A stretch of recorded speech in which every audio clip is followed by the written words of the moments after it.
ស្នងការនគរបាលនៃខេត្តតាកែវគឺត្រូវបានគេចោទប្រកាន់ថាជាម្ចាស់សង្វៀនជលមន់ដ៏សកម្មមួយនៅក្នុងស្រុកត្រាំកក់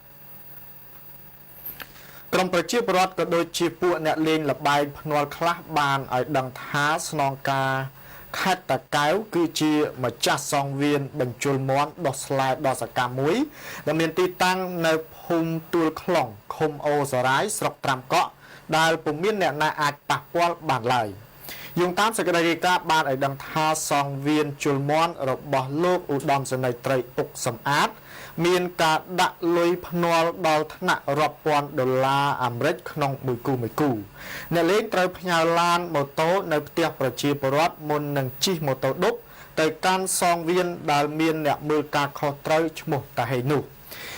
តាមប្រភពបានឲ្យដឹងថាសង្វៀនជលមន់នេះបើកលេងជាយូរយារណាស់មកហើយក្នុងមួយសប្តាហ៍គឺលេង3ថ្ងៃ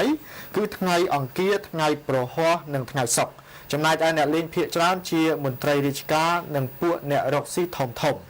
តាក់ទងទៅនឹងបញ្ហានេះយើងមិនអាចសុំការបំភ្លឺពីលោកឧត្តមសេនីយ៍ត្រីអុកសំអាតបានទេដោយទូរស័ព្ទចូលច្រើនដងតែពុំមានអ្នកទទួល